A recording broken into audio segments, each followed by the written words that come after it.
hasta conducto vaginal, ¿cierto? Pero bien poco. Entonces, la historia que hicimos la vez pasada fue de conducto vaginal. Entonces nos tocaba la historia del útero. Este es un corte medio sagital, este es un corte transversal. Aquí estoy viendo el útero desde arriba. Estoy viendo allá, estoy en el diafragma torácico abdominal y estoy mirando hacia abajo, hacia la cavidad pélvica. Esta es una vista superior de la cavidad pélvica. Necesito mirar a mi útero en posición anatómica, en la referencia anatómica como debe estar. Y mirarlo también en un corte, a ver qué relaciones tiene. Entonces, en principio el útero es el órgano de la gestación, ahí es un órgano que es muscular. Es un espacio, y todo espacio, como si ya vio estómago, cuando vea vesícula biliar, cuando vea vejiga urinaria, siempre revisamos una parte central que es el cuerpo. Y hay una parte dilatada que va a ser el fondo. Toda bolsita, todo compartimento que usted mire, sea el estómago, toda bolsa que encuentre, sea estómago, vesícula biliar, vejiga, cualquiera, incluyendo útero, le va a revisar esas partes. Entonces le veo un cuerpo y le veo un cuello. En promedio tiene entre 6 a 7 centímetros de longitud, de los cuales 2.5 aproximadamente serán cuello. Y es la parte del cuello que se relaciona con conducto vaginal. Y lo otro que será el cuerpo. El resto pues será los otros, el otro resto de centímetros que hacen falta. Entonces 2.5 a nivel del cuello y 3.5 o 4 a nivel de la región del cuerpo. Lo miro y lo reviso y le pongo relaciones a él. Entonces digo, un útero que está en la región, está en cavidad pélvica. Entonces, por estar en cavidad pélvica, unas relaciones que él va a tener arriba y a la derecha será con sigmoide, si miro parte de vísceras. Entonces, con polo sigmoide en el lado izquierdo. Pero también seguramente habrá unas relaciones con ilio. Recuerde que tengo la historia de intestino delgado, entonces el ilio mira hacia el hipogástrico, y un órgano que será, estando en cavidad pélvica, pues hacia arriba, el hipogástrico, entonces se relaciona con intestino delgado, específicamente con ilio. Si le busco relaciones posteriores, ampolla rectal. Y si le busco relaciones anteriores, deberá ser sínfisis del pubis, ¿cierto? La parte sinficiaria. Y si le busco relaciones de arriba y atrás, abajo, tener relaciones abajo y ligeramente posteriores, tiene que ser vesicurinarias. ¿Listo? Entonces le busco los vecinos que él va a tener. Un órgano entonces subperitoneal, o sea que está dentro de cavidad pélvica. Es mediano, es único. Miren que lo veo que está como inclinadito. Entonces la inclinación me dice que él se encuentra en anteversión y en anteflexión. Anteversión significa que está mirando hacia adelante. Y anteflexión porque tiene una flexión hacia arriba. O sea que tiene una orientación hacia la parte anterior. Y le coloco de 120 grados aproximadamente. Es el promedio que debe tener. Hay diferentes variaciones anatómicas. Voy a mostrarle algunas. A ver si está aquí en la figurita. Mírenlo. Entonces, esta es una imagen vieja, creo que en las atlas ya casi no está. Pero lo que está en punteadito es la posición normal que él debe tener. ¿Qué es lo más común? ¿Qué es lo que yo más he visto en todo lo que he disecado? Esta. Entonces me dice que está en retroflexión. Entonces el cuerpo, en vez de estar hacia adelante, mira hacia atrás. La otra más común entonces son las anteflexiones, pero entonces muy pronunciado, menos de 120 grados. O cuando está no así, o sea, cuando hay un desplazamiento hacia atrás en la historia del conducto vaginal que esté muy único, lo cual también lleva a que el útero esté más posterior.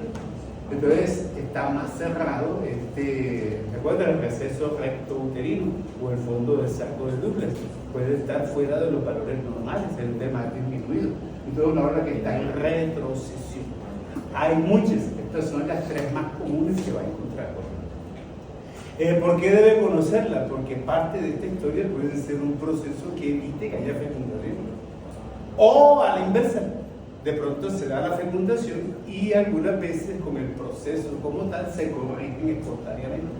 Pero puede contarse con esas historias cuando haga su ecografía pélvica y ver la historia de útero o cuando haga una disección, o cuando esté haciendo su parte médico-legal, no se extrañe que de pronto aparece. Don Edmiro me contaba que hicieron una necropsia ayer y encontraron todo al revés, el famoso situs inversus.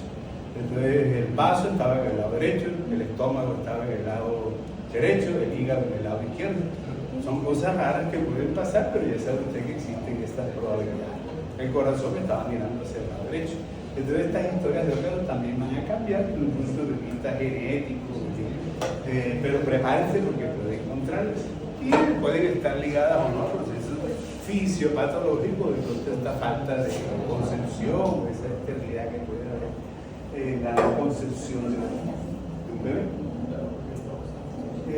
Listo. Muy bien. Avancemos.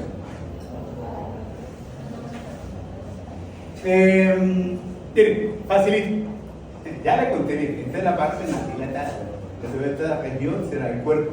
Y en el cuerpo encuentro esto que va a ser el fondo.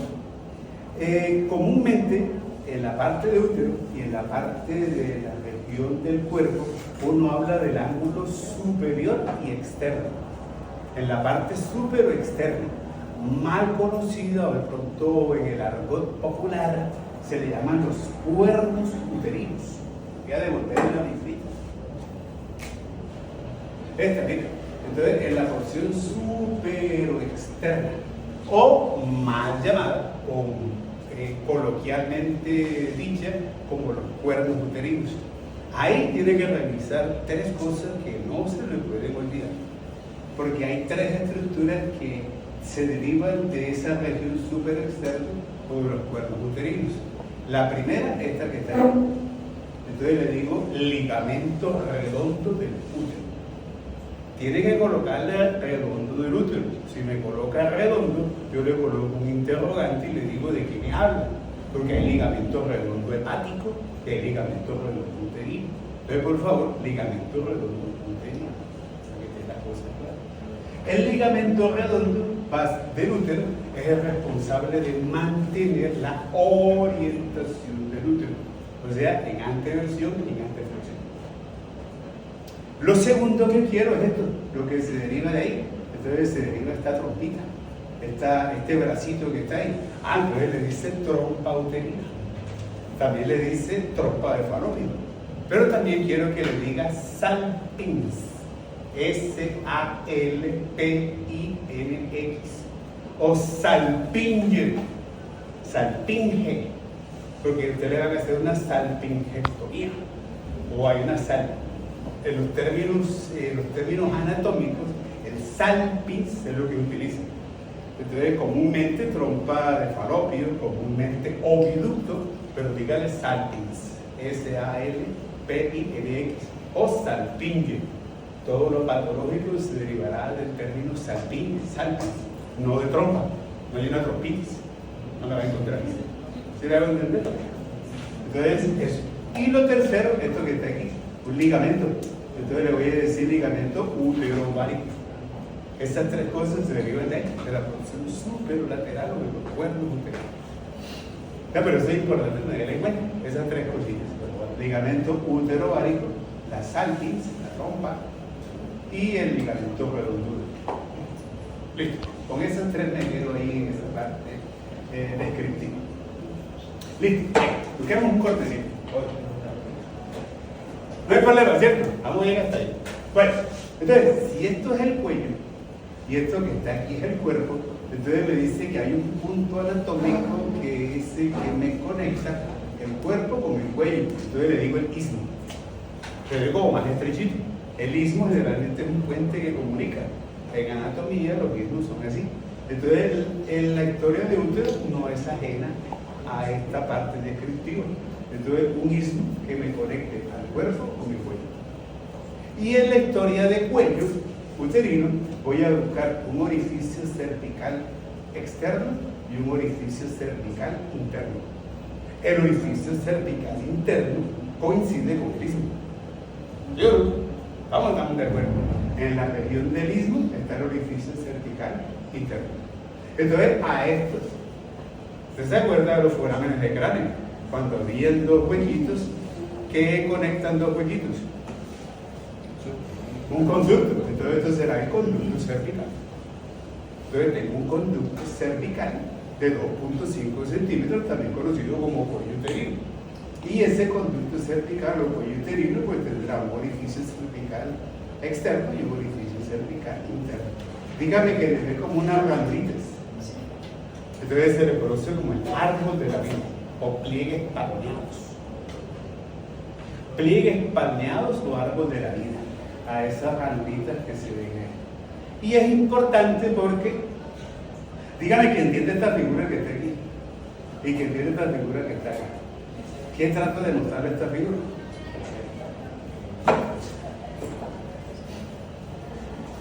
¿Qué tiene que hacer ahí? ¿Qué se está haciendo ahí? ¿Está haciendo una qué? Una prueba de Papá Nicolau. O sea, ¿una qué? Duro, que no soy sordo. Psicología. ¿Una qué? Citología. Una citología. Entonces, ¿qué está observando? Esto es el espéculo. Usted coloca el espéculo y separa el espéculo. En el fondo, lo que usted va a ver es esto que está aquí, esta parte redondeada del cuello. Y esa parte redondeada del cuello es comúnmente conocida como el hocico de Tenca. Hocico con H. Hocico de Tenca. T-E-N-K-A. Hocico de Tenca. Entonces, cuando usted haga la inspección y cuando mire el fondo del conducto vaginal, la parte del fornix vaginal, arriba, donde yo le conté que estaban las ancas, va a encontrar la proyección del cuello uterino dentro del conducto vaginal. Y esa proyección tiene forma así, redondeada, y solamente le ve la mitad de ella. Pero si la miro en su conjunto, deberá ser algo redondeado, y así lo tiene que ver usted de frente. Eso que está ahí se llama orificio cervical externo. ¿Hocico de qué, profe? Hocico de Tenca. T-E-N-K-A. Hocico. Yo le hice un piquito, le chiquito. ¿Qué lo ha hecho? Ahora dice que no. Doctor, orificio. ¿Estamos de acuerdo? Doctor, Y, señor, orificio cervical externo. el orificio cervical externo es lo que veo ahí directamente. Ese que está ahí, que es este mismo que está ahí. En la parte redondeada, en el hocico de Tenca, en el centro. El hocico de Tenca es esa proyección del cuello uterino dentro del conducto vaginal. Y en el centro se encuentra el orificio, entonces ese debe ser el orificio cervical externo. Importante que ahí tengo glándulitas que secretan y que mantienen húmeda la región del cuello. Y recuerde que toda glándula tiende a taparse. Entonces, de pronto, en la historia de la citología, y si de pronto está presente que esté tapadita una de esas glándulas, el reporte de la citología le viene como unos quistes que se llaman los quistes de Nabot.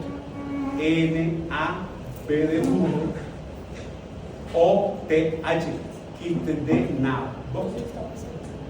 N-A-B de burro, O-T-H. Son benignos. Recuerde que generalmente se asocia el cuello uterino con cáncer del cuello uterino y los pacientes ya leen los exámenes. Y yo por lo menos tenía un paciente que antes de la consulta miraba Google y llegaba, mejor dicho, con toda la autoridad a intentar decirme a mí algo y preguntarme cosas a ver si yo caía. Y esos pacientes son caparados. Usted no se va a dejar montar un paciente de Google. Primero inteligencia artificial. Entonces se come 7 años aquí para que usted tenga respeto, que se hace respetar. Obviamente no va a ser grosero, hay maneras de uno parar a las personas de una manera cordial. Hay un libro que se llama 7 maneras de... Bueno, como de uno poner a la gente en su contexto, porque va a encontrar de pronto a pacientes así. Entonces ya saben, entonces leen los exámenes previamente y empiezan a preguntarle, a ver. Entonces los quistes de Nabot son simplemente quistes benignos por las glándulas endocervicales, que están dentro del cuello uterino y que se tapan. Entonces se le explica a la paciente de que no es nada de pronto pasa. ¿Estamos de acuerdo? No problema. ¿Listo? ¿Se comprendió? Bien. Bueno, En la morfología externa e interna, bueno, ahí lo que trata de esquematizar Nether son las fibras musculares. Siempre que tengo órganos que crecen, que tienen que aumentarse de tamaño y que después tienen que volver a una posición normal o, bueno, normal no, a una posición como era originalmente antes de expandirse. Ahí estoy pensando en estómago, estoy pensando en vejiga urinaria, en vesícula biliar total, estómago, vejiga urinaria, útero. Entonces encuentra uno esa disposición de fibras como en sentido flexiforme, que es la que se entrecruza. Pero bueno, el concepto que quiero que no me olvide es que en la estructura del útero hay que buscarle mínimo 3 capas. La capa más externa, entonces será lo periférico. Entonces le digo el perimetrio, que es la capa más externa. La capa muscular, o sea, la que está en el centro, se le voy a decir el miometrio. Y la capa más interna le voy a decir el endometrio. Endo de adentro. Y en el endometrio, cuando usted lo revise, cuando lo lea en histología, lo lea en anatomía, le va a decir que tiene 2 capitas. Una que es basal, que es la base, que es la propia, que es la más interna del endometrio, y la otra que es la funcional, que es la que está más superficial. Esa es la que se renueva y es la que cada 28 días se va renovando y es la que sale a través de ese degeneramiento de ella y en la menstruación, en cada ciclo, esa es la que se va desgarrando y es la que aparece como desangrado en cada periodo. ¿Estamos de acuerdo? Entonces, afuera, perimetrio, en el centro, miometrio y más adentro el endometrio. Y en el endometrio 2 capitas, la más profunda que es la basal y la más superficial que es la funcional, que es la que se renueva. Fácil, Dani, no tiene problema. Ahí está todo. Bueno, vamos con esta parte que es la parte dura. Bueno, a ver. No es la figura.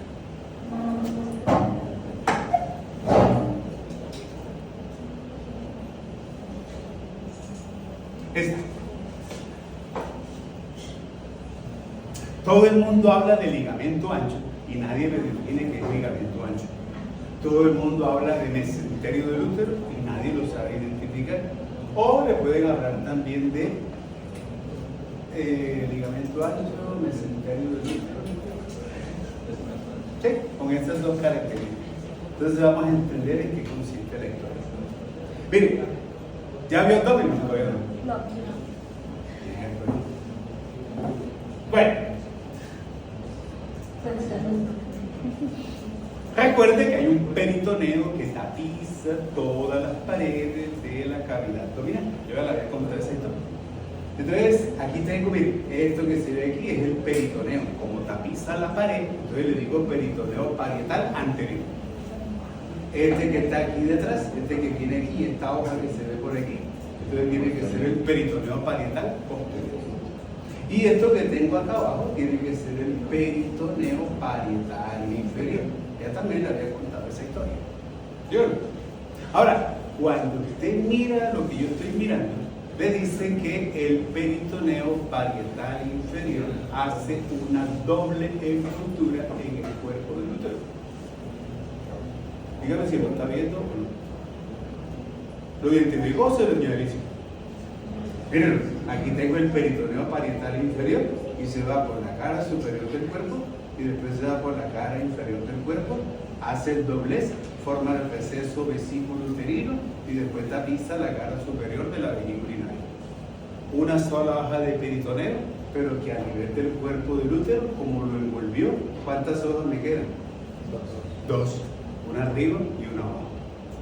Entonces, el peritoneo parietal inferior, cuando vuelve al cuerpo del útero, le hace un doble envolvimiento y siendo una sola hoja en el útero, a pesar de que es una hoja de peritoneo parietal inferior, en el útero se forman 2 por la doble envoltura que tiene, una por encima y una por debajo.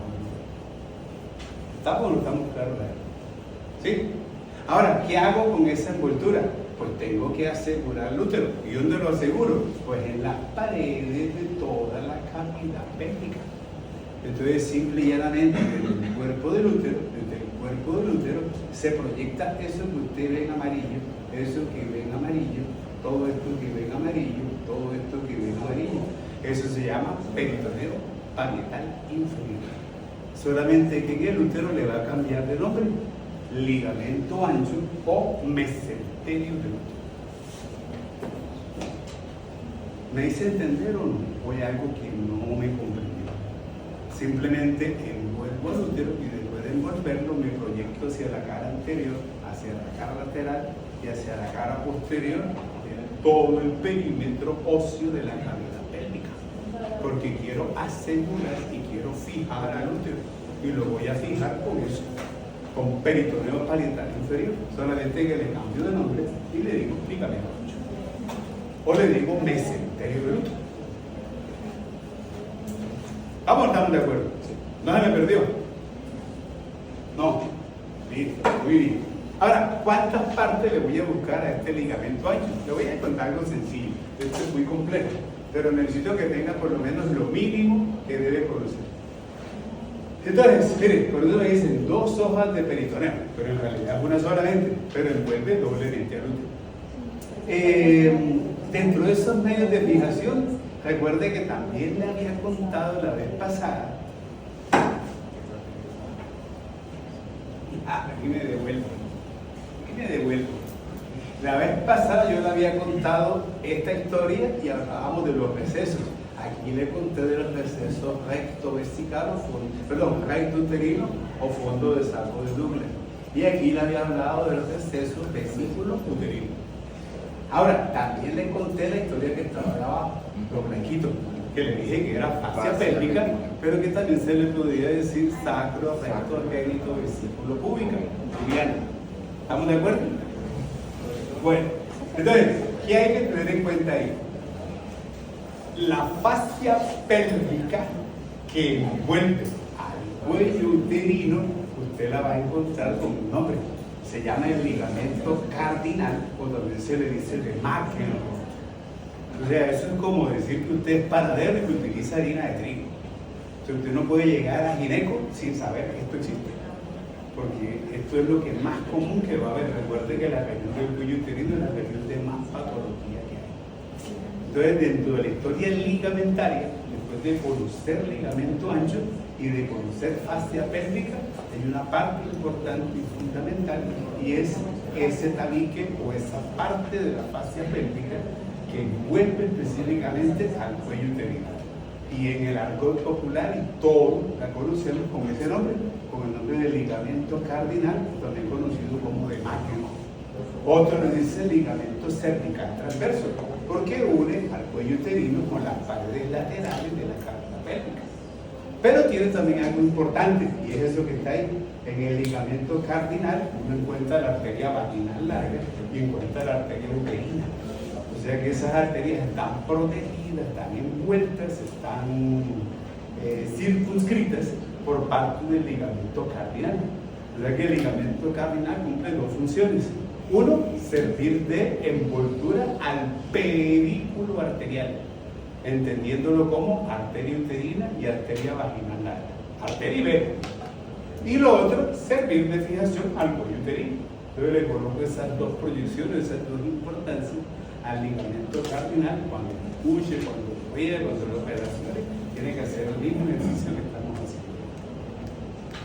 Sí, ahí se lo dejo con esas 2 cosas. Mesometrio también le puede encontrar ligamento ancho. Ahí también, ligamento ancho, mesometrio o mesenterio del útero. Listo. Vamos a buscarle porciones a este cuerpo. Ahí le puse esta fotico del útero para que lo viera, porque si uno lo mira en esta posición de pronto no lo determina. Miren, ahí está Néter, se lo coloca, entonces le abre las trompas de falopio para que pueda ver todo lo que está en amarillito es ligamento ancho. Lo mismo que está aquí, lo mismo que está aquí, lo mismo que está ahí. Solamente queremos a colocar diferentes nombres al ligamento ancho. Vamos a hacer ese ejercicio.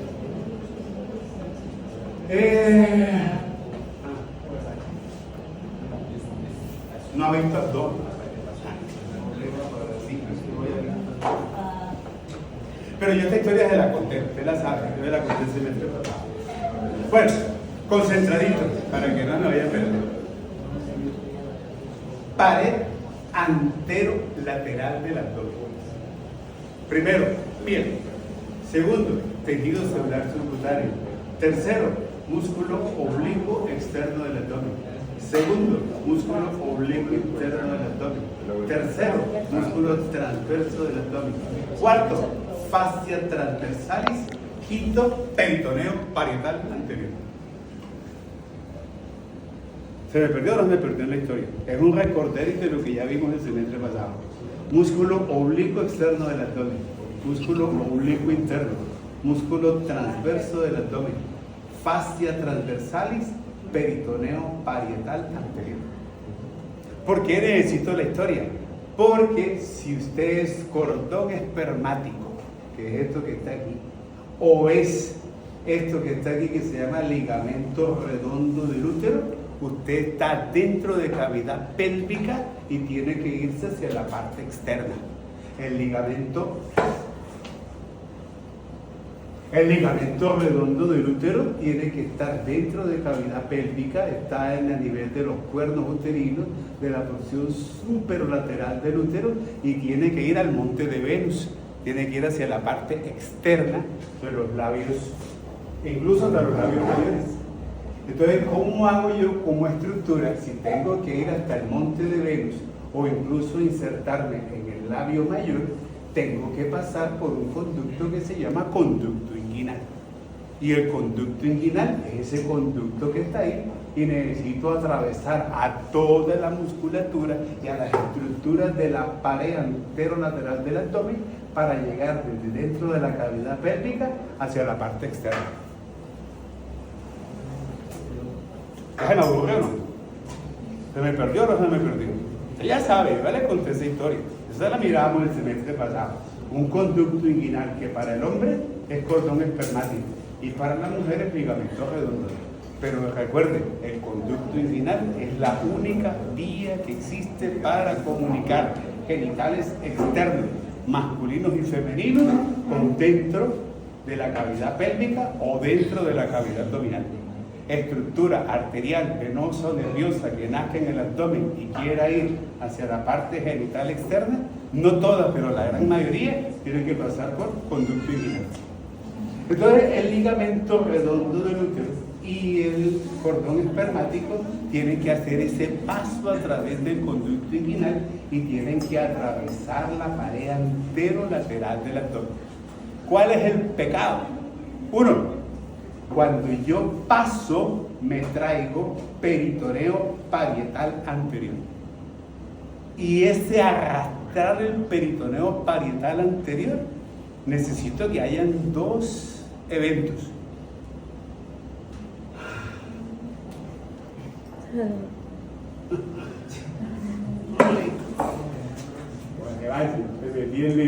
Bueno, dígame que me va entendiendo hasta ahí. ¿Hasta ahí vamos claros? Sí. Bueno, no la debo tener ahí. Bueno, el link es de la mano. Entonces, tengo que pasar por la pared anterolateral del abdomen. Implica que tengo que perforarla. Al perforarla, tengo que atravesarla. Y al atravesar, me traigo algo de. Entonces, lo primero que hago es que me traigo peritoneo parietal anterior. Lo segundo que hago en el hombre es traerme parte de las fibras del músculo oblicuo interno del abdomen. Cuando veamos escroto mañana, le voy a hablar de un musculito que se llama cremaster. Es un musculito que está alrededor de la bolsa escrotal. Él se deriva de ahí, del músculo oblicuo interno del abdomen. Pero la historia que quiero que no se le olvide, que es el centro de lo que le voy a contar, es que usted va a ver esto a nivel de vulva y va a ver esto a nivel del escroto. Entonces se llama los quistes de Nuc. Los quistes de Nuc son simplemente como la historia de un quiste, es una bolsita llena de líquido. Solamente que estos quistecitos se dan es porque la historia que yo tengo del peritoneo parietal anterior es una historia en la cual tiene que haber algo que permanezca y algo que involucione, como en toda la parte embrionaria que usted ha revisado. tengo una estructura que tiene unas características y una condición tal que funcione en vida prenatal y que en vida postnatal tiene que involucionar, porque si no involuciona forma quistes. Aquí no hay prenatal ni postnatal, simplemente es que debo pasar a través de, y que parte de un peritoneo tiene que mantenerse, porque debe ser constitutivo de una bolsa escrotal o constitutivo de un labio mayor. Y lo que no involucione de ese peritoneo parietal anterior le va a formar estas bolsitas que lo ubica en la parte superior y lateral de la bolsa escrotal o en el labio mayor en el caso femenino. Y la toca, la percibe y se ve así elevadita y la va a sentir llena de liquidito y le dice quistes de lucro. Pero quiero que lo relacione o que lo asocie a los quistecitos con este peritoneo parietal anterior. Ese es el culpable de ese problema. Usted va a ver fisiopatología y ahí tendrá que revisar y tendrá que poder conectar de dónde proviene la parte patológica. Dígame que me dice entender. Para mí es complejo porque igual es la pared anterolateral del abdomen, pero ya esa parte yo se la conté en la musculatura, toca que la repase un poquito. De pronto lo que no había visto es la parte de peritoneo, pero el resto ya solo sabe. Entonces para cuando lo lea también tenga, no se me vaya de pronto a perder la idea. ¿Estamos? ¿Comprendidos? Sí, señor. Bien, listo. Bueno, listo. Ahí ya estamos terminando. No le voy a complicar mucho la vida. Mire, ahí se lo finalicé para que no vaya a tener problemas, para cuando lo revise bien y no se le pierda. Recuerde que es una de las cosas que de pronto no va a encontrar tan bien explicada en los libros, sino que se la sueltan y le cuentan todo y de pronto no se va a hacer entender. Entonces, mire, simplemente le coloco una historia del ligamento ancho. Pero entonces el ligamento ancho, mire, recuerde, aquí tengo ligamento redondo del útero. Aquí está la trompa, aquí está el ligamento uterovárico, ovario, y esto es la pared del cuerpo, del útero. Entonces le va a decir que por lo menos al ligamento ancho hay que buscarle tres partes. Una parte anterior que está entre el cuerpo uterino y el ligamento redondo del útero. Entonces le va a decir alerón tubario. Un alerón es como un ala, como el ala de un avión. Entonces mira, ahí se proyecta hacia los laditos, entonces ese será el alerón tubario. Es la porción del ligamento ancho que está ubicada ahí, entre esos dos, entre el ligamento redondo y la trompa uterina o salpinx. La primera. Lo segundo, le dice que entre la trompa uterina, el útero, el ovario, el ligamento uterovárico y el útero se van a formar como unas bolsitas, se va a formar como unos recesos, ¿cierto? Como una zanja. Y esa bolsita o esa zanja le va a colocar nombre a la que está entre el ligamento, entre el cuerpo, entre el salpinx, entre la trompa de falopio, el ligamento uterovárico y el ovario, le va a decir la bolsa tubo ovárica. Ah, tubo porque es una tuba, una trompa. Y ovárica porque está al lado. Entonces el nombre me dice de dónde va. Entonces desde la trompa uterina hasta el útero y el ligamento uterovárico, entonces le dice la bolsa o receso tubo ovárico. Y la otra es la que está entre la porción lateral o el borde lateral del cuerpo y del cuello y el ligamento uterovárico y el ovario. Entonces le dice el receso ovario parietal. Ovario parietal. Entonces son como las tres divisiones que uno puede encontrar en la historia del ligamento ancho. Y algo adicional, miren, esta que está aquí, acá, cambia. Entonces, en el receso tubo-ovárico hay dos partes del ligamento ancho que me interesan. Entonces, receso tubo-ovárico, receso tubo-ovárico. Solamente que acá se lo tengo más ampliado, pero es el mismo. ¿Estamos de acuerdo? Aquí tengo receso tubo-ovárico y este es receso tubo-ovárico. Y a pesar de que es el mismo ligamento ancho, tiene dos nombres.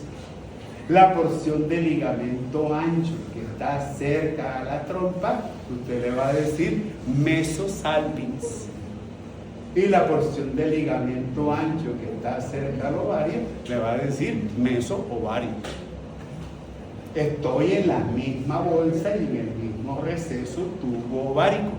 Pero el ligamento ancho en el receso tubo-ovárico hay una parte que está cerca al ovario y una parte que está cerca a la trompa. La que está cerca a la trompa, entonces le dice mesosalpinx, y la que está cerca al ovario le dice mesoovárico. Y listo. ¿Estamos de acuerdo? Y el ligamento ancho, lo último, tiene que buscar la parte más posterior e inferior. Se lo voy a buscar de otra forma, porque ahí no me alcanza a ver. Vamos a mirarlo de acá en esta figura.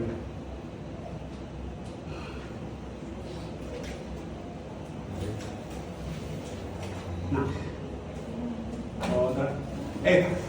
Entonces, miren, la parte del ligamento, hay dos porciones en el ligamento. El ligamento ancho es uno solo, pero tiene dos partes que uno puede referenciar. Una parte inferior y una parte superior. La parte inferior del ligamento ancho es la que se relaciona en la región del cuello. Es una parte más fibrosa, más dura del ligamento ancho, y en clínica la va a ver con el nombre de parametrio. Cuando le hablen de parametrio, le están hablando de la porción más inferior y posterior del ligamento ancho, relacionada con la región del cuello. Característica que es más cortica y que es más fibrosa y que le da más inmovilidad, o sea que fija mucho más a la historia del útero, el parametrio. Y la parte anterior, que es más laxa, que es más flexible, que es más suelta, es la parte superior. Entonces, simplemente esas dos partes con el ligamento. ¿Estamos de acuerdo? Listo. Ahora. No le voy a complicar más la vida con eso. Parametrio era el otro. Cuéntenme. Parametrio igual era el otro.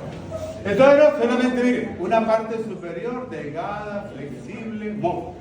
No le colocan nombre, solamente que es superior.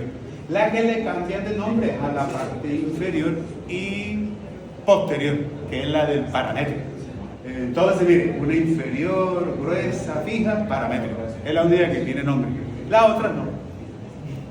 Solamente esa parte de parametrio es la que le colocan ese nombre específico. Y con esa particularidad, que es más corta, que es inferior, que es posterior y que es el principal medio de fijación, porque es el que es más duro. Mientras que la superior simplemente es más laxa y le da la parte más móvil y más flexible, por ponerle un nombre, a la historia de la envoltura y fijación del ligamento derecho. ¿Listo? Cambiemos. Bueno, me queda otro ligamento. Entonces, este que está aquí. Y es el principal medio de fijación del útero. Un ligamento que va...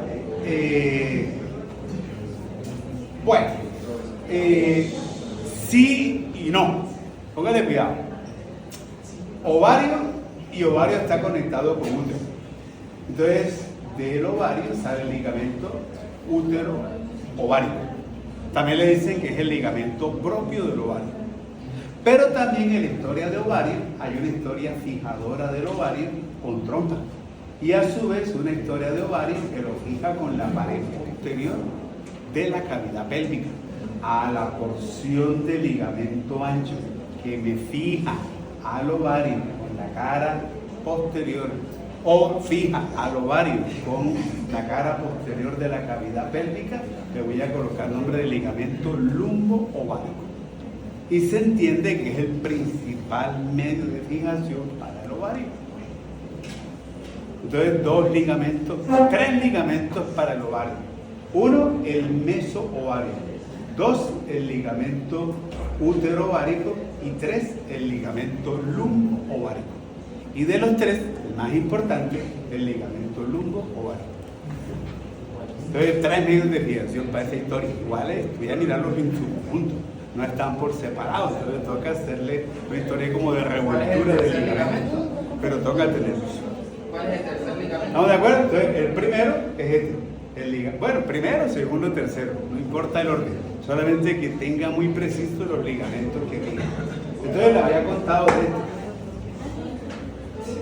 Le había contado de este que estaba aquí. Entonces, uno, mesoovario.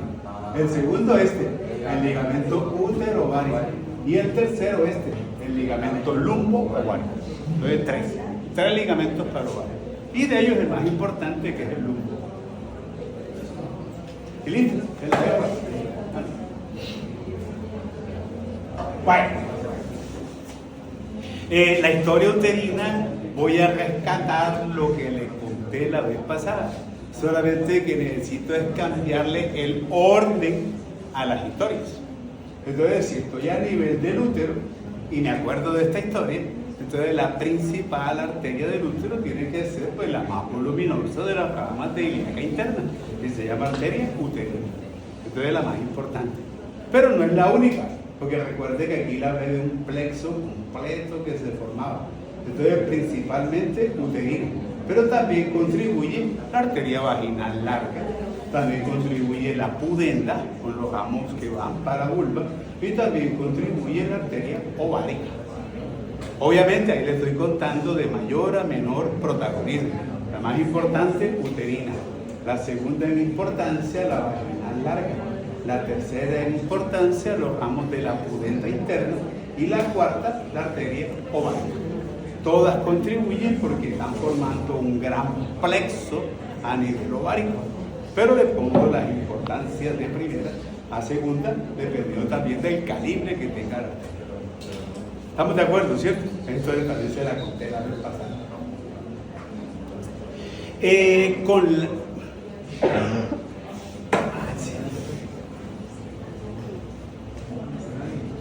Ahí la tengo.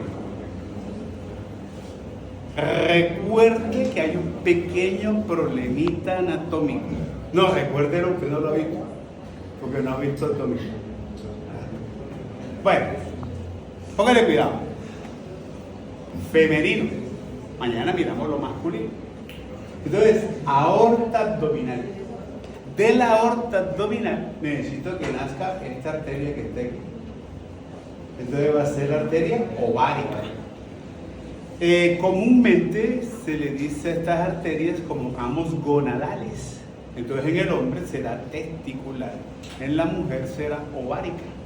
Entonces de la aorta abdominal tiene que nacer una arteria ovárica del lado derecho y una arteria ovárica del lado izquierdo.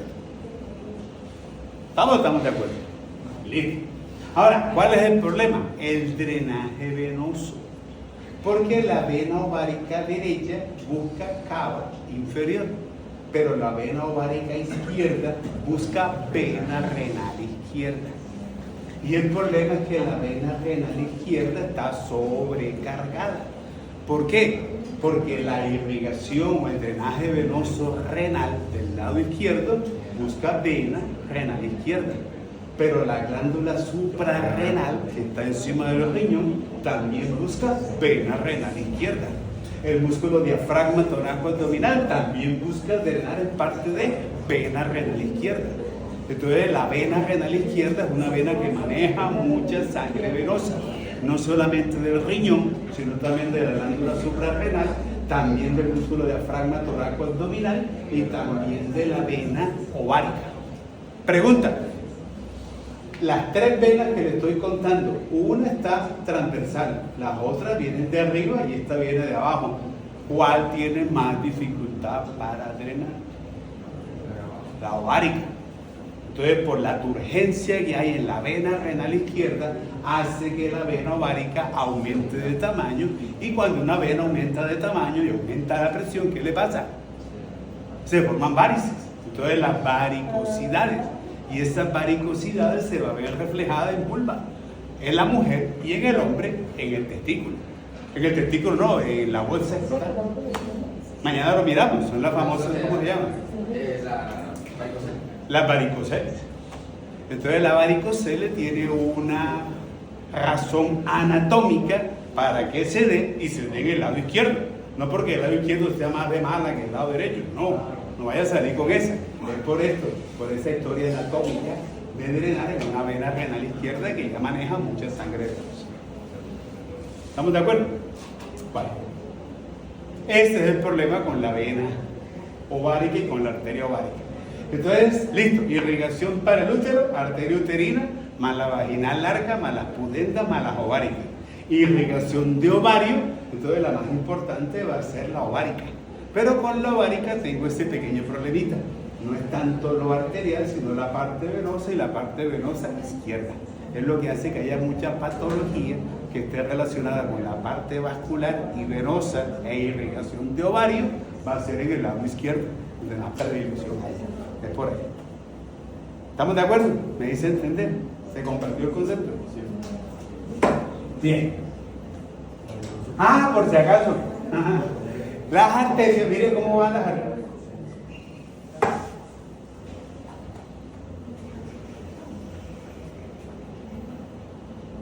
Dígame cómo ve las arterias en el útero. ¿Las ve rectas o las ve como en curvita? Se ve como en curvita, ¿cierto? Entonces, obviamente, porque él va a transformarse, porque tiene que aumentarse de tamaño. Entonces, el hecho de que tenga que aumentarse de tamaño, por eso la red arterial y la red venosa no puede ser recta, sino que le hago ciertas curvas para permitir de que cuando él aumente en tamaño, seguramente ya no veré las curvitas, sino que las veré rectas. Entonces se le llama arterias helicinas. Cuando usted escucha arterias helicinas en el útero, es eso. Se acuerda de la hélice del ADN. ¿Se acuerda cuando vio ADN? Era en forma de, así como de una hélice. Bueno, así igual era. Así las abordan. Entonces en el útero, las ramas de la arteria uterina se le llaman arterias helicinas, por la forma en que están abordando, así como en zigzag. También cultura general anatómica.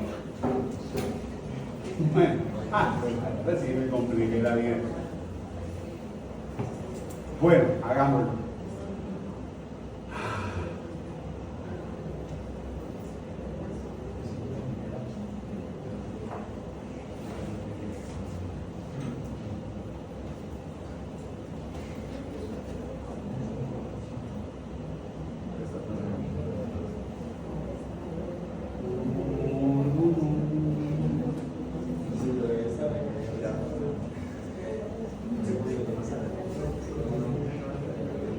No ha visto nada de abdomen.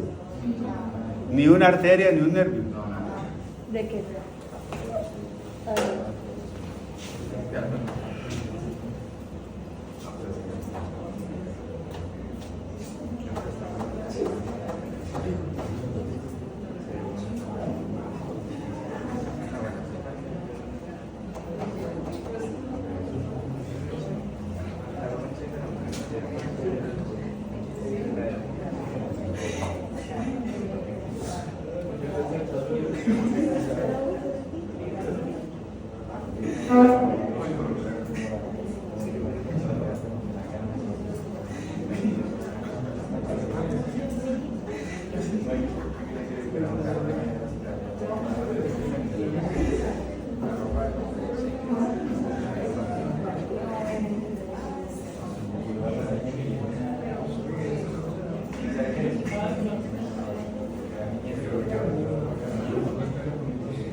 Bueno, me quedan 37 minutos de batería.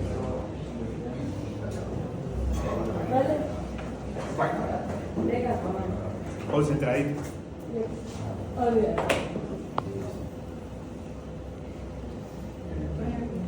Cavidad torácica.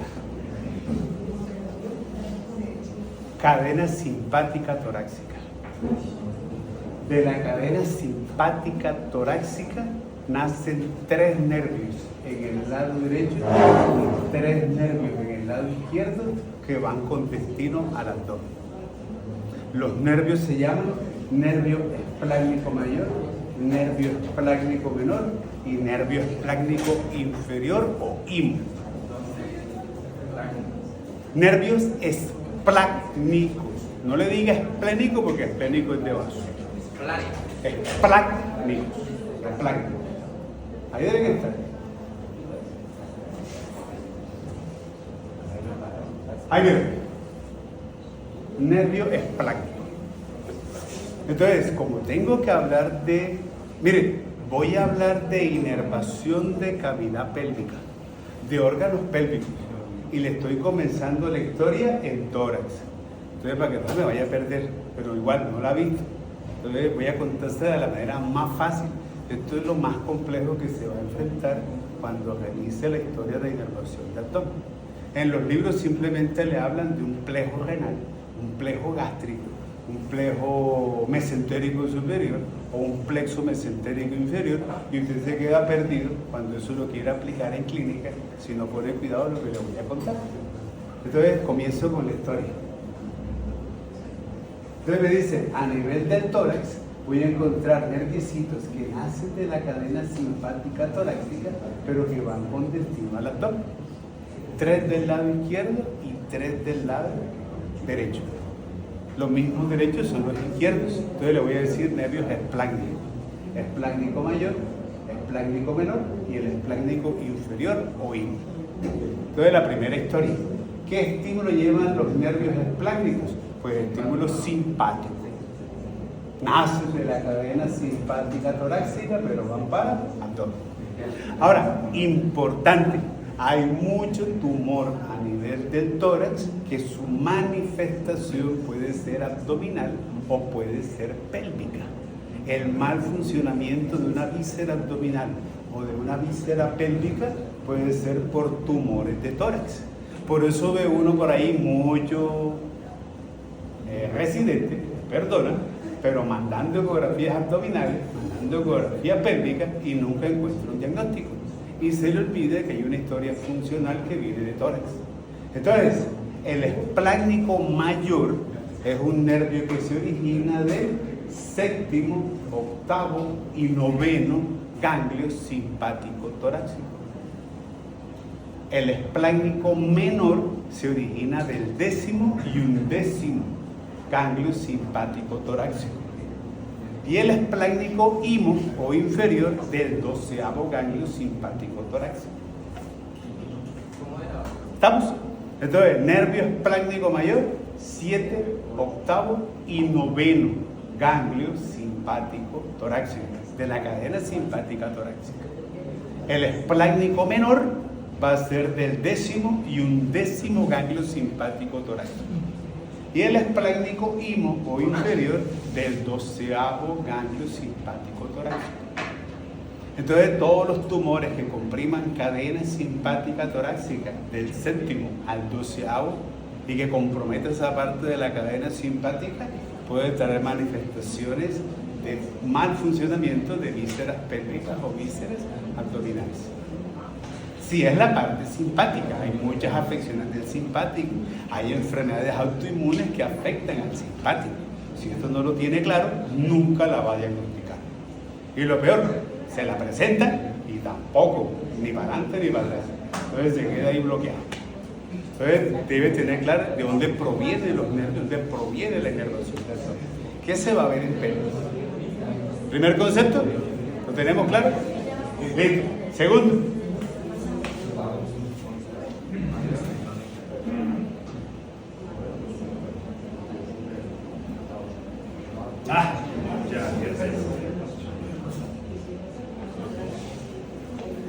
Son ganglios simpáticos torácicos.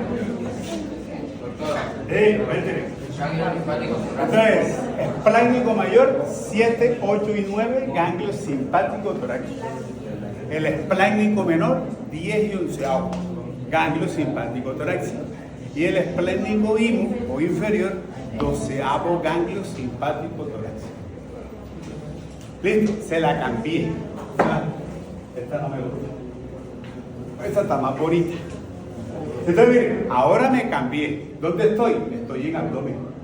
Y si estoy en abdomen, esta historia abdominal, voy a hablar de, aorta abdominal. Y me muestra que hay una formación nerviosa que es preaórtica, que es retropancreática, está detrás del páncreas, o sea que está entre el E1 y el E2. Y a esa formación nerviosa le voy a decir plexo solar o plexo celíaco. El plexo solar o plexo celíaco tiene 6 ganglios, 6 ganglios. 2 arriba, los celíacos, 2 a los lados, los aórticos renales, y 2 en la parte inferior, que van a ser los ganglios mesentéricos superiores. Entonces, 6 ganglios forman la historia del plexo solar. Ganglios semilunares o celíacos, ganglios aórticos renales y los ganglios mesentéricos superiores. Eso se llama plexo solar. ¿Qué caracteriza el plexo solar?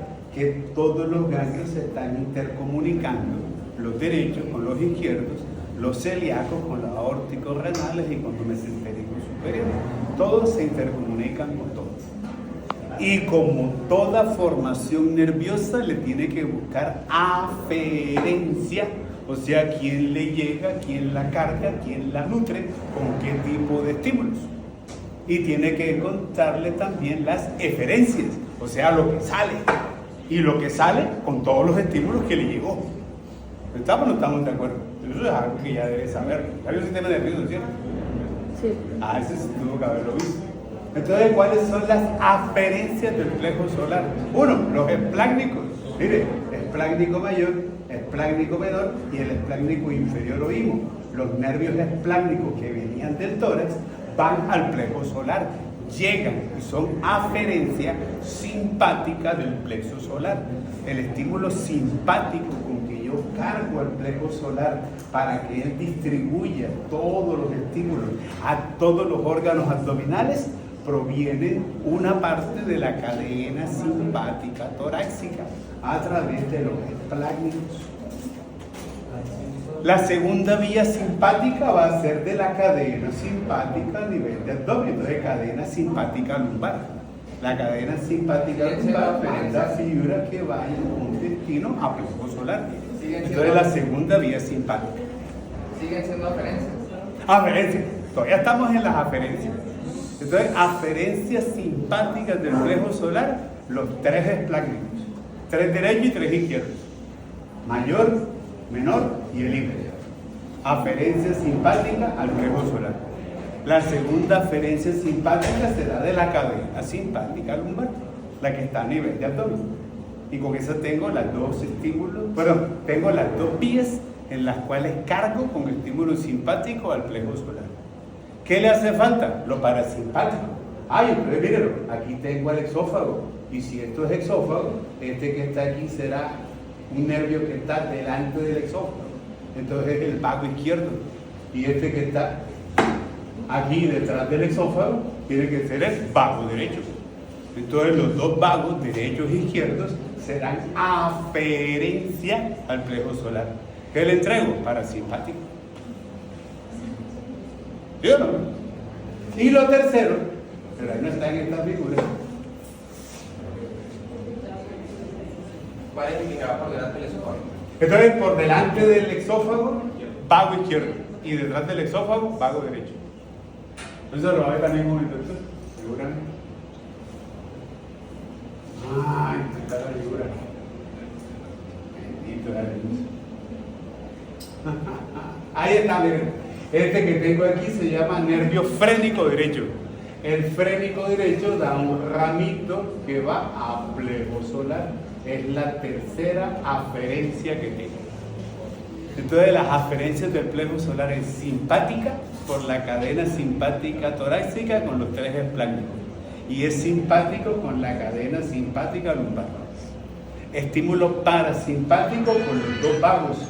El vago anterior izquierdo en la cara anterior del exófago y el vago derecho que va por la cara posterior. Y el tercera aferencia es el nervio frénico derecho, porque el izquierdo no. Nervio frénico abdominal derecho, aferencia al plejo solar. ¿Con qué está cargado el plejo solar? Con simpático, parasimpático y el frénico que le da sensitivo y motor, porque el frénico es mixto. Entonces le da los dos estímulos. ¿Listo? ¿La tiene clara? Esas son las aferencias. Bueno, voy terminando. Pero es que si no, ¿para qué? Si no le cuento eso, ¿para qué vengo? Para eso vengo, para esto que es lo más complejo.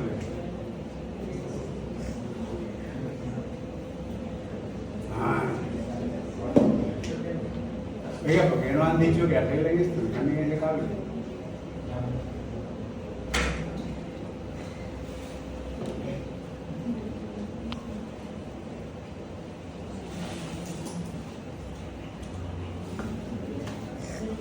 Pierde el sentido.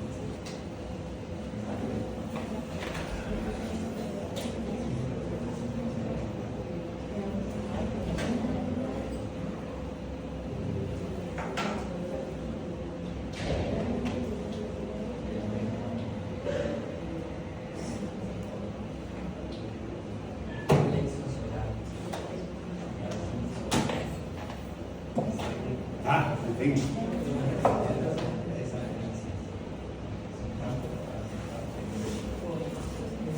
Creo que la figura es lo más explícita posible. Vamos a buscar otra vez si la figura me ayuda. Miren,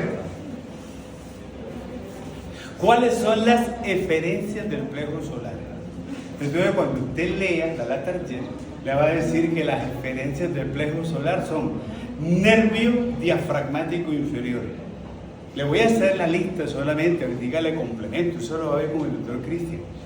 Nervio suprarrenal medio, nervio hepático común, nervio gástrico izquierdo, nervio esplénico, nervio renal, pero no le va a decir nervio, le dice plexo. Pero bueno, el plejo es entendido como la reunión de muchas estructuras. Pero si usted mira esta historia, mire, ¿a qué voy? Las eferencias del plejo son... Léame la figura. Si usted es plejo solar, que es esto que está aquí, dígame que el plejo solar usted lo está viendo, que son fibras que sí se reúnen en el plexo, pero que son fibras que cabalgan por la aorta abdominal. Y que por cada ramita que da la aorta abdominal, usted encuentra una rama del plejo solar.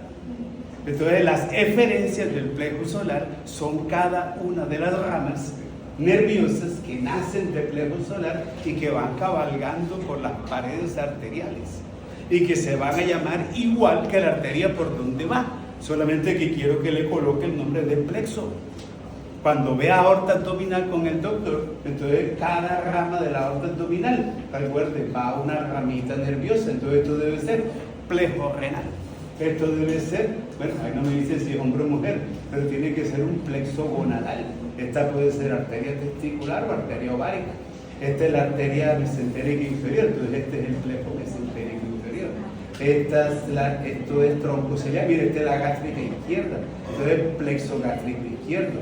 Esta es la arteria esplénica, entonces es plexo esplénico.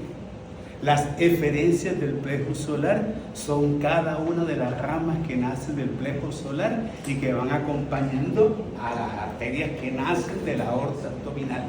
Y se van a llamar igual que la arteria por donde va, solamente va a decir plexo. Y le coloca el apellido de la arteria por donde va. Entonces, plejo renal o mesentérico superior o mesentérico inferior. ¿Estamos de acuerdo? Listo. Ahí la tiene clara. Pero me falta para llegar todavía, porque tengo la irrigación de abdomen. Entonces, ¿qué voy a hacer? Mire, las fibras de plejo solar que están en la aorta, unas continúan en las ramas de aorta. ¿Cómo se llama esta? Ilíaca primitiva, ilíaca común. Entonces, ahí tengo un plexo ilíaco común. Pero mire que hay ramitas que no acompañan a las arterias, sino que se desprenden y se van para esto que se llama el promontorio. Entonces, las fibras de plejo solar que no acompañan a las arterias, que se desprenden de la bifurcación aórtica y que se reúnen en el promontorio, me forman un plexo. Y le voy a decir plexo hipogástrico superior. Plexo hipogástrico superior. Dígame, el plexo hipogástrico superior lo va a utilizar uno para dos cosas nomás. Le va a dar un ramito para el útero y le da un ramito para una parte de peritoneo que une a la pared posterior del abdomen con el colon sigmoide. Entonces le dice mesosigmoide. Eso también lo va a ver con el doctor. La parte de estos medios de fijación para yo unir al colon sigmoide con la pared posterior del abdomen, el peritoneo, le digo mesosigmoide o mesocolon sigmoide. El plejo hipogástrico superior le da inervación a esa parte de esa fijación, al mesosigmoide. Y hay algunas ramitas que van para el útero. En los casos de dismenorrea, cuando hay dolor a nivel de la parte de menstruación y ya se han agotado todas las historias, se puede hacer recesión de las fibras del plejo hipogástrico superior que vayan para allá y se ha visto que hay mejoría en esa historia. Entonces son las dos cosas que hay ahí, pero no es la más importante. La más importante es la que le voy a contar ahorita. Dígame qué está viendo, qué está sucediendo del plejo hipogástrico superior. Nacen dos nerviecitos. Este va a ser nervio hipogástrico derecho y esto va a ser nervio hipogástrico izquierdo. Del plejo hipogástrico superior nacen dos nervios hipogástricos, uno derecho y uno izquierdo. Hasta ahí está claro, ¿cierto? Pregunta, ¿qué estímulo llevan los nervios hipogástricos derechos e izquierdos? Simpático, parasimpático, sensitivo, motor. Es lo mismo que viene de acá. Listo, la tiene clara. ¿Cuál es el problema? Que ¿para dónde van estos nerviecitos? Para la cavidad pélvica. Van para la cavidad pélvica. Pero los estímulos que llevan no son suficientes. Entonces en cavidad pélvica tengo que reforzar la historia de aferencia. Vamos a ver. Miren, ahí la tienen. Otra vista diferente. Miren, plejo solar se proyecta, baja, nivel de promontorio.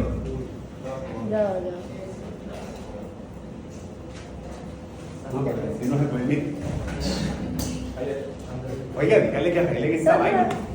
Ya lleva 2 años esto dañado. Ahora se botó la batería. Diga sí, diga que cambie el cable. Miren, gracias. Miren, plejo solar. Aquí forma plejo hipogástrico superior. Y aquí me da nervio hipogástrico derecho y nervio hipogástrico izquierdo. ¿Qué voy a formar? En cavidad pélvica quiero formar esto que está aquí y esto que está aquí. Se llama plexo hipogástrico inferior.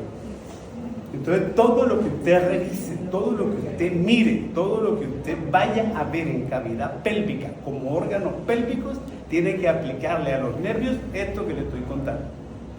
Revíselo, mírelo. Es complejo, pero te lo voy a contar lo más fácilmente posible.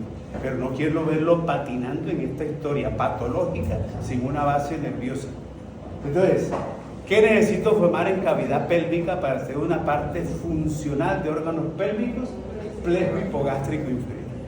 Ahora, como es un plexo y es hipogástrico inferior, necesito ver las aferencias que él tiene.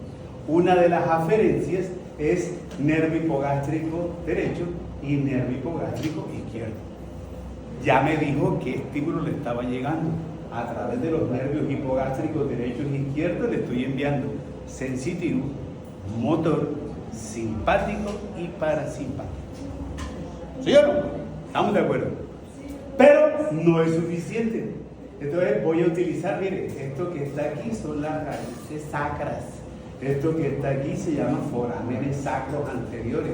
Esto es S1, S2, S3, S4 y abajito S5. ¿Sí o no? ¿Te acuerdas la historia anatómica? Eso lo miramos el semestre pasado. Entonces simplemente miren, Las raíces anteriores de S2, S3 y S4, esos tres nerviecitos que están ahí, van con intestino a plejo hipogástrico inferior. Y esos tres nervios se les coloca nombre. Se llaman los nervios esplácnicos sacros o nervios erectores de Edgar. E-C-K-A-R-D. Edgar. E-C-K-A-R-D. Edgar. O dígale esplácnicos sacros. Estímulo parasimpático. Usted revisó parasimpático. ¿Cuántas divisiones tiene el parasimpático?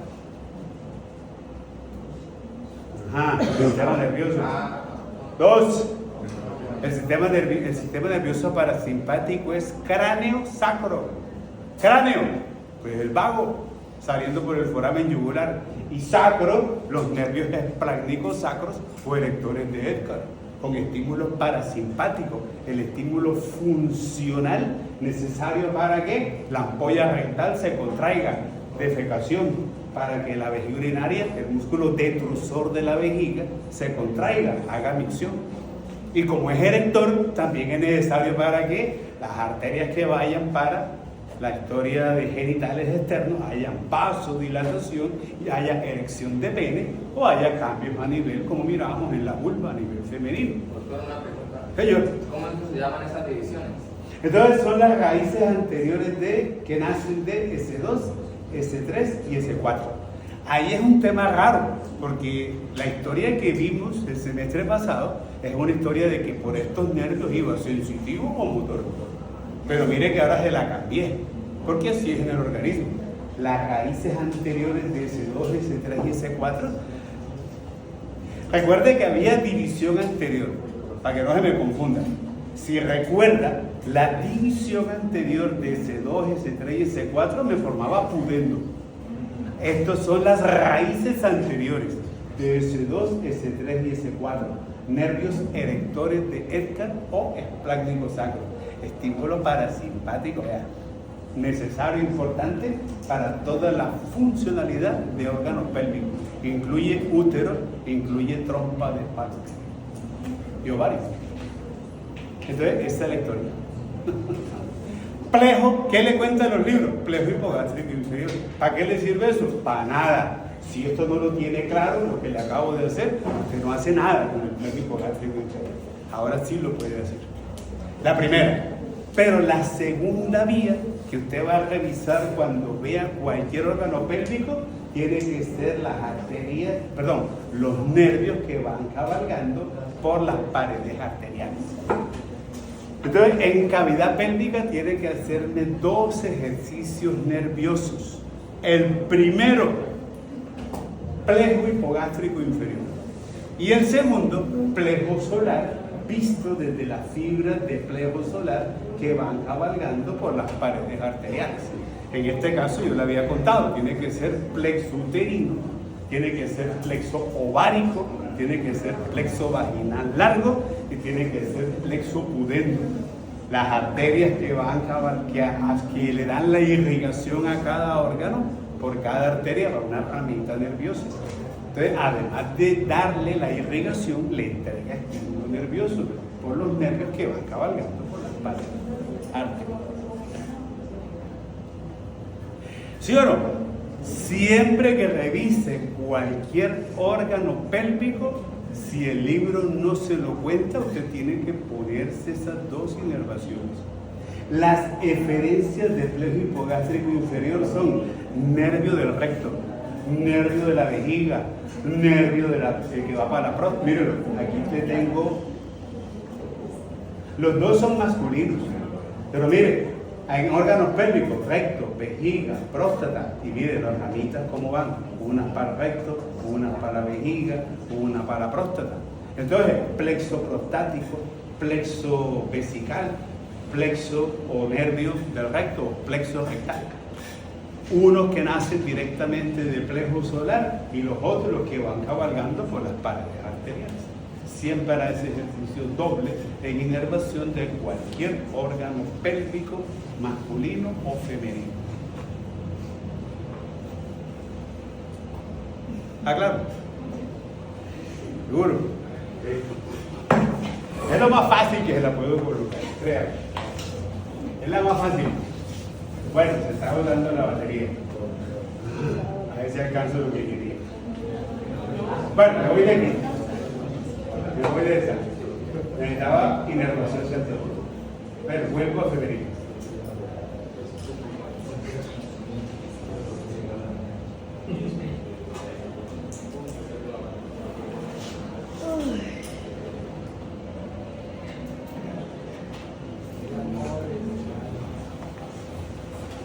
Eso que le coloqué es lo que viene en el libro. En el mejor de los libros que usted lea, le van a decir que la inervación para usted, mire lo que le colocan. ¿Para qué le sirve? Para nada. Si no la tiene. Si no tiene claro de dónde proviene la vida. Pero ya sabe que ahí le están contando el 10% de lo que verdaderamente usted tiene que saber.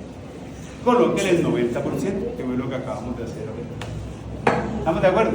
Eso que está ahí es el hipogástrico inferior. Y ahí veo los ramitos que van para útero y los ramitos que van para conducto vaginal, que nacen directamente del hipogástrico inferior.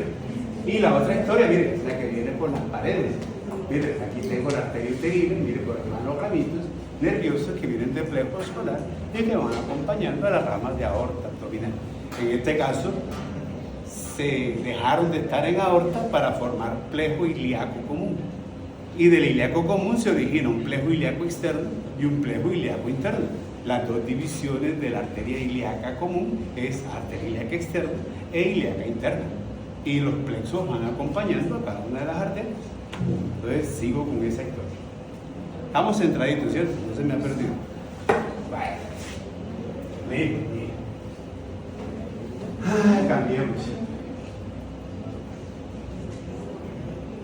Lo mismo. Plexo uterovaginal, uterovario. Cuando le beso de arriba. Bueno, trompa de falopio. Ella sabe, mire, trompa uterina, trompa de falopio, oviducto, pero dígale salpins. O dígale salpinge. Y conocerle por lo menos los dos nombres. Son dos tubitos músculo-membranosos, son pares, uno derecho y uno izquierdo, en promedio más o menos 10 centímetros de longitud. Ya usted la habrá escuchado, le habrán contado la historia de embriología. Bueno, las partes de la trompa. ¿Dónde está la fecundación? En la región de la polla de la trompa del falopio. Vamos a mirar. Aquí le tengo la imagen de néter. ¿Qué le falta a néter? A una porción de la trompa que está dentro de la historia de la pared muscular. Entonces,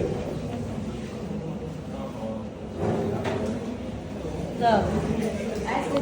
Se cargó, profe. Ah, se quedó sin batería. fue que se quedó sin batería. Sí. Bueno, vamos hasta ahí. Ya. Bueno, mañana a qué hora nos vemos. ¿A qué hora mañana? Mañana 6 en Mañana